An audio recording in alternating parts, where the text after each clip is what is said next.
오늘 말씀의 제목은 살아있는 신앙이라는 제목으로 하나님 말씀 전하겠습니다.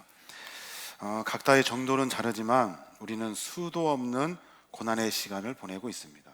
정도는 다르지만 그렇습니다.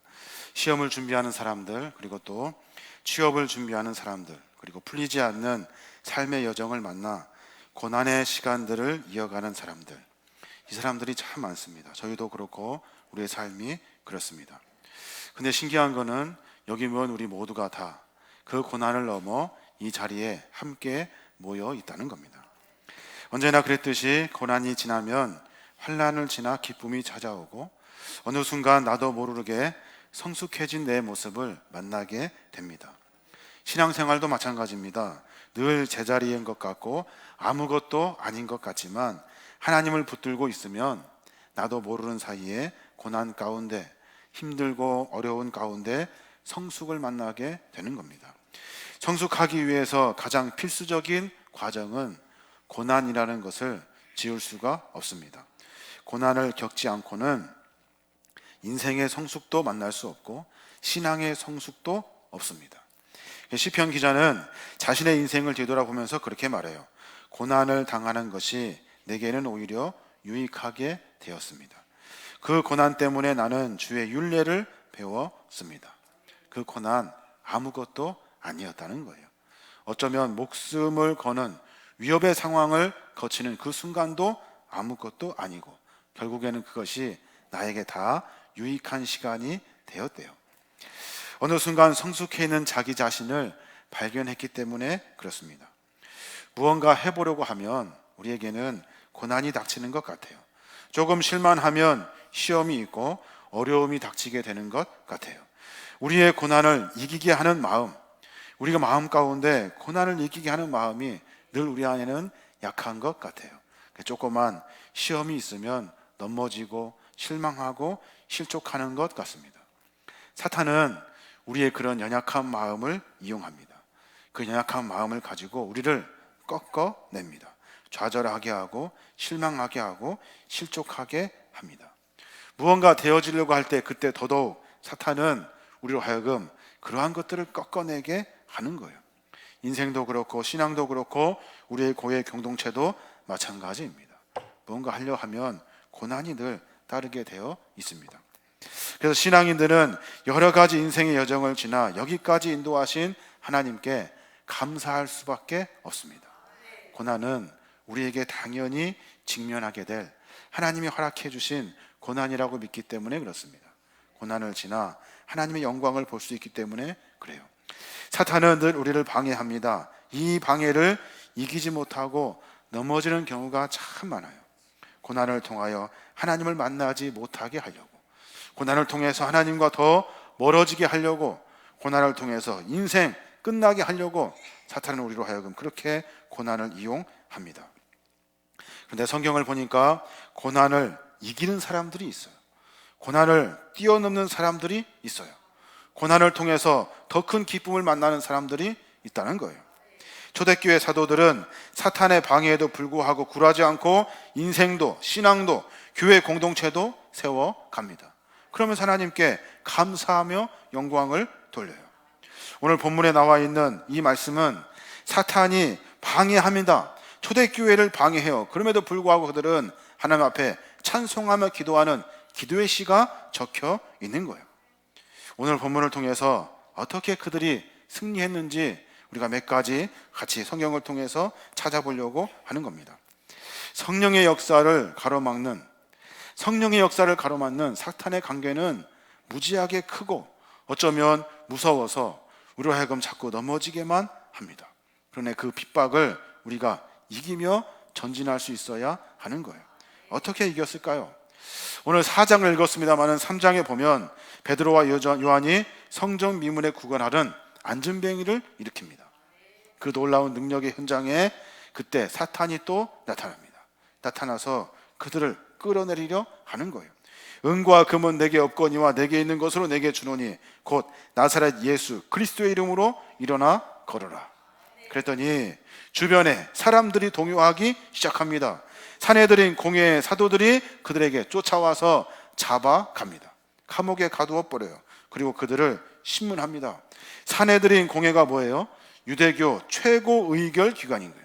지금으로 말하면 국회와도 같은 거예요. 국회 감사할 때 보면은 검찰총장도 국회의원한테 예의를 갖추라고 이야기를 합니다. 아마 절대 권력을 갖고 있는 것 같아요. 도대체 너희가 무슨 권세와 누구의 이름으로 이 일을 행하였느냐라고 묻습니다. 그때 학문도 없는 범인으로 알고 있었던 베드로와 요한이 무식한 줄 알았더니 아주 담대하게 이야기를 하는 거예요. 사도행전 3장 10절에 그렇게 말해요. 너희가 십자가에 못 박고 하나님이 죽은 자 가운데 살리신 나사렛 예수 그리스도의 이름으로 이 사람이 건강하게 되었노라. 이 예수는 너희 건축자들의 버린 돌로서 집 모퉁이 돌이 되었느니라. 다른 이로서는 구원을 얻을 수 없나니 천하 인간의 구원을 얻을 만한 다른 이름을 우리에게 주신 일이 없음이니라. 너 어떻게 됐어? 어떻게 그 일을 행했어? 했더니 베드로와 요한이 하는 말이 나사렛 예수 그리스도의 이름으로, 예수의 이름으로 너희들이 무시하고 쓸데없다 버린 예수, 그분이 우리에게 구원을 허락해 주셨노라고 이야기하고 있는 거예요. 아주 기탄 없이, 아주 의기소침 없이 담대하게 선포하고 있는 거예요. 베드로와 요한 주위에 어떤 사람이 서 있었습니까? 예수 이름으로 병 나은 사람들이 함께 서 있는 거예요. 그 광경을 산헤드린 사람들이 다 보고 있는 거예요. 예수의 이름이 나오자 그들이 일어선 거예요. 예수의 이름이 나오자 예수의 이름으로 말미암아 능력을 만났던 사람들이 자리에서 일어나 그들과 함께 한 거예요.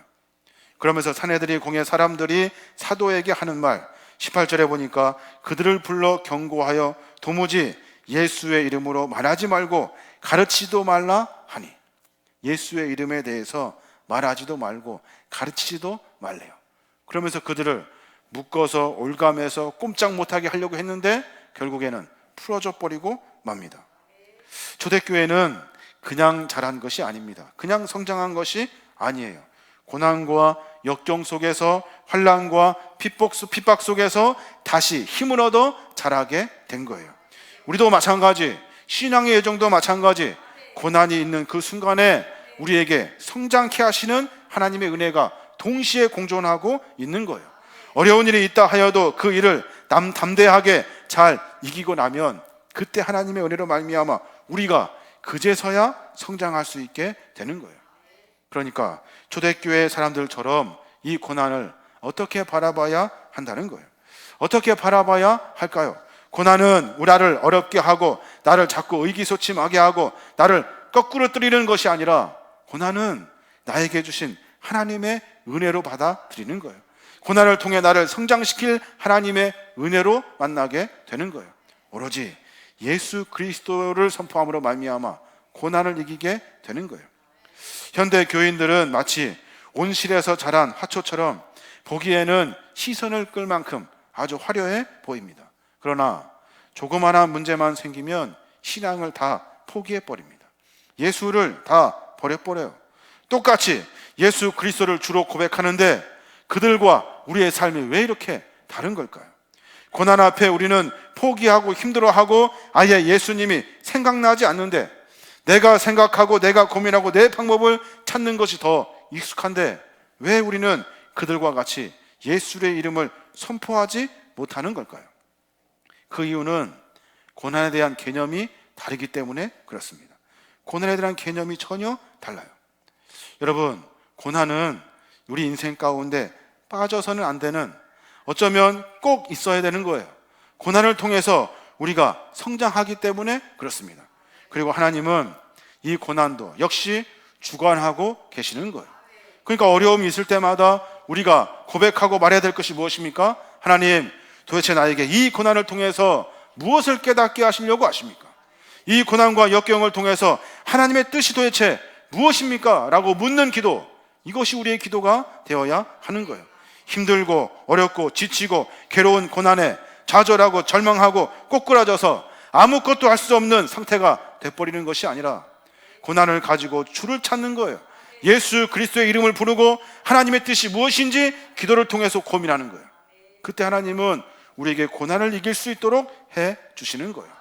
초대교회 사람들 모두가 다 핍박을 받습니다. 고난을 당합니다. 그럼에도 불구하고 주의 뜻이 무엇인지를 고민하고 있는 거예요. 예수 그리스도의 능력이, 그의 권능이 얼마큼 되는지 고난을 통해서 시험하고 있다고요. 어려운 일이 닥칠 때마다 예수님의 이름을 부릅니다. 힘든 일이 있을 때마다 주님을 찾아요. 그리고 하나님의 뜻이 무엇인지 선포하며 말하며 그들의 삶 가운데 거룩한 그리스도의 삶을 살아내고 있는 거예요. 그러니 고난은 그들에게 금심거리가 되지 않습니다. 그들에게 고난은 기억내지 않아요. 그들에게 고난은 아무것도 아닌 것이 돼버리게 되는 겁니다. 사랑하는 여러분, 고난은 하나님이 우리에게 허락해 주신 것이라면 그 고난 역시 하나님의 것이 되는 거예요. 그러니까 하나님이 나에게 거룩한 고난을 허락해 주신 거예요. 이것을 믿음으로 받아들이고 하나님을 찾을 때 그때 우리는 은혜를 만나게 되는 겁니다. 사도행전 4장 27절에 보면은 그런 말이 나옵니다. 참으로 헤롯과 본디오 빌라도는 이방인들과 이스라엘 백성과 합세하여 주께서 기름 부으신 주의 거룩한 종 예수를 대적하려고 이 성에 모여서. 결론은 뭡니까?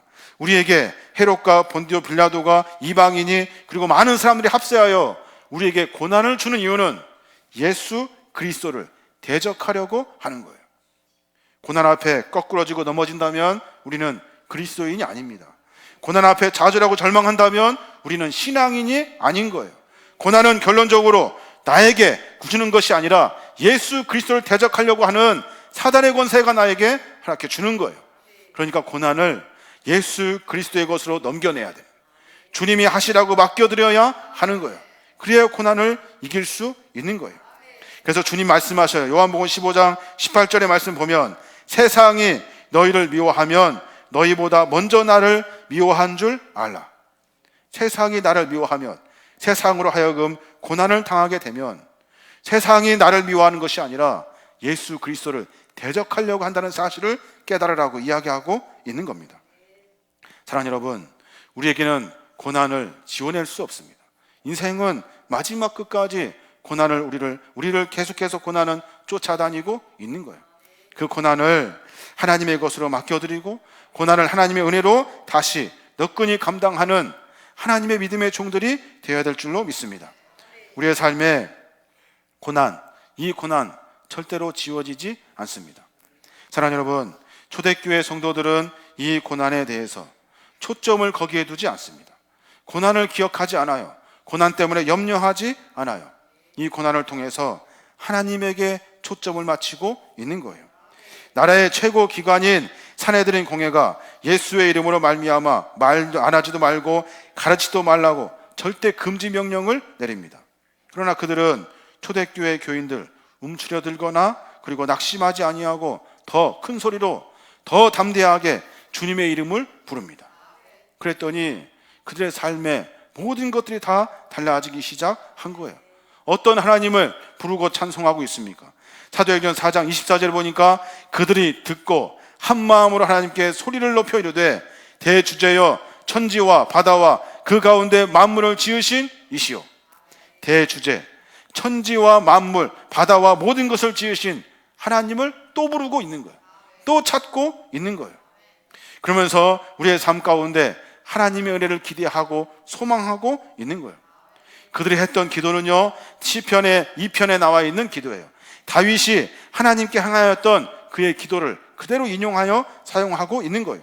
시편 2편 2절에 보면 그렇게 말해요. 어찌하여 이방 나라들이 분노하며 민족들이 헛된 일을 꾸미는가? 세상의 군환들이 나서며 관원들이 서로 꾀하여 여호와와 그의 기름 부음 받은 자를 대적하며. 이방 나라들 왜 분노했을까요? 주변의 민족들 이렇게 헛된 일을 꾸미고 있는 거예요. 세상의 군환들이 나서고 관원들이 서로 꾀하여서 결론적으로 여호와의 기름 부은 자들을 대적하고 있는 거예요. 그렇기 때문에 하나님이 그 일을 맡아서 하나님이 그 일을 책임져 주시는 거예요. 시편이, 그리고 다윗이 시편 2편 4절에 그렇게 또 고백하고 있어요. 우리가 그들의 맨 것을 끊고 그의 결박을 벗어버리자 하는도다. 하늘에 계신 이가 웃으시며 주께서 그들을 비웃으시리로다. 우리의 모든 결박 하나님이 다 끊어내신대요. 하나님을 대적하는 것들 하나님 보시기에 우스운 거예요. 아무것도 아닌 것이 된 거예요. 사랑하는 여러분, 우리의 삶에 고난과 역경이 있을 때 우리는 주님을 불러야 하는 거예요. 주님을 부를 때 하나님은 우리의 삶 가운데 하나님의 권능과 능력을 행하시는 거예요. 세상에 그 어떠한 것도 하나님의 권능, 하나님의 능력 앞에, 하나님의 주권 아래 굴복할 수밖에 없는 거예요. 그러니까 하나님이 웃으신다라고 성경은 기록하고 있는 겁니다. 초대교회 성도들은 권력의 최고 기관이 예수의 이름으로 아무 말도 하지 말라고 선포하며 말합니다. 그러나 그 최고의 권력, 세상의 권력이 아무리 크다 하여도 예수보다는 낫기 때문에, 하나님의 능력 안에 있기 때문에 그들은 하나님을 의지하며 살아갑니다. 수많은 고난이 있어도 끄떡없이 끝까지 포기하지 않고 하나님의 이름을 부르고 있는 거예요. 이럴 때 하나님 우리를 바라보시고 하나님 우리에게 축복하여 주시고 하나님을 향해 달려가는 우리를 통해서 하나님이 고난을 이기게 하시는 거예요. 사도행전 7장에 보면 스데반 집사가 나옵니다. 스데반 집사가 핍박을 당해요. 어떤 핍박을 당합니까? 설교를 한 다음에 사람들이 화가 났어요. 스데반을 향하여 돌을 집어던지기 시작합니다. 스데반이 수많은 사람들에 던진 그 돌에, 그 무덤에 갇혀서 죽어가고 있는 거예요. 그런데 만약 스데반 집사님이 자기를 죽이려고 하는 사람들, 그 사람들의 분노와 얼굴을 바라보면서 저들이 던진 돌을 바라고 있다 한다면 아마 그 사람들을 향하여 소리쳤을 거예요. 아마 살려달라고 이야기했을 거예요. 비굴한 신음이 터져 나왔을 거예요. 그런데 그 스데반은 절대로 그 고난 앞에 굴복하지 않습니다.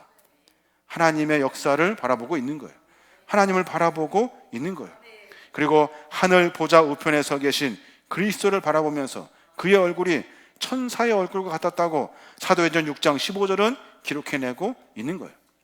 고난이 있을 때 고난 앞에 좌절하고 굴복하는 것이 아닙니다.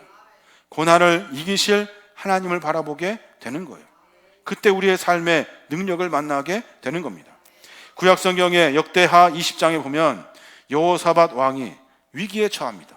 어떤 위기냐면 모압과 암몬과 세일 족속이 연대하여서 유다 땅을 쳐들어온 거예요.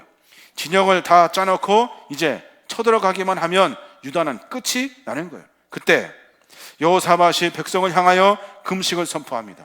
그리고 말해요.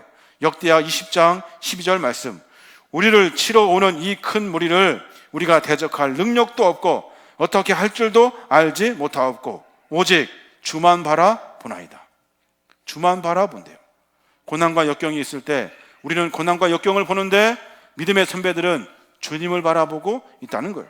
그랬더니 어떤 일이 벌어졌습니까? 15절에 이 큰 무리로 인하여 두려워하거나 놀라지 말라. 이 전쟁이 너희에게 속한 것이 아니요 하나님께 속한 것이니라. 걱정하지 마. 이 전쟁은 너희가 하는 것이 아니야. 하나님이 하시는 것이야 라고 말하고 있는 거예요. 기가 막힌 일이 벌어집니다. 침투병 몇 명을 뽑아가지고 적 진영에 들여보냅니다. 그러고 나서 몇 명을 처치해요. 그랬더니 모압, 암몬, 세일 연합하여 유다를 침공하려고 했는데 그들끼리 서로 싸우기 시작합니다. 너희들이 우리를 배신했다는 거예요. 너희들의 군사가 우리를 죽였다는 거예요. 너희들 때문에 우리가 죽게 되었다고 이야기하면서 모압과 세일이 싸우기 시작합니다. 그러면서 또 암몬과 모압이 싸우기 시작하는 거예요. 유다는 가만히 서 있었어요. 자기들끼리 싸우다가 퇴각해버리고 만 거예요. 하나님께서 그 일을 그렇게 하시는 거예요. 우리가 대적할 능력도 없고 어떻게 할 줄도 알지 못하옵고 오직 주만 바라봅니다. 그랬더니 우리 안에 능력이 나타나기 시작하는 거예요. 사랑하는 여러분, 우리는 힘도 없고 어떻게 할 줄도 모릅니다. 그러나 고난은 우리를 하여금 자꾸 넘어지게 합니다. 그때 우리가 할 수 있는 일은 주님을 바라보는 거예요. 하나님께 감사하며 찬송하는 일, 그것이 우리가 해야 될 일인 줄로 믿습니다. 고난을 우리가 이기려 하면 질 수밖에 없습니다. 고난을 하나님께 맡겨드려야 하는 거예요. 하나님이 하십시오. 하나님의 뜻과 계획 안에 이 고난이 나에게 있음을 믿습니다. 그러니 이 고난은 내가 할 일이 아니라 하나님이 하실 일입니다 라고 맡겨드리는 거예요. 고난을 통해서 예수 그리스도의 이름을 붙들고 삶 가운데 고난을 이겨내며 살아가는 거예요. 이게 바로 그리스도의 삶의 모습이라는 겁니다. 시험을 준비하는 학생들, 취업을 준비하는 사람들, 기대와 소망의 일들을 계획한 많은 사람들, 자꾸만 어렵게만 풀려져가는 인생의 여정 가운데 그것이 고난이라고 생각할 때 그 순간에 아무리 고민하고 애써도 우리는 그 문제를 풀 수가 없습니다. 하나님께 맡겨드리는 신앙의 성숙을 만나야 하는 거예요. 저와 여러분이 고난을 넘어서 지금 이 자리에 모인 거예요. 우리가 할 수 있어서 고난을 이긴 것이 아니라 우리가 하나님을 섬기는 거룩한 마음을 주님이 받아보시고 하나님께서 우리의 삶 가운데 역사해 주신 거예요. 올 한 해 1년을 주께서 붙들어 주셨고 우리의 인생의 여정을 붙들어 주셨고 앞으로도 우리가 하나님과 함께함으로 말미암아 우리의 삶을 이끌어 가실 하나님을 소망하며 기대하며 살아야 하는 거예요.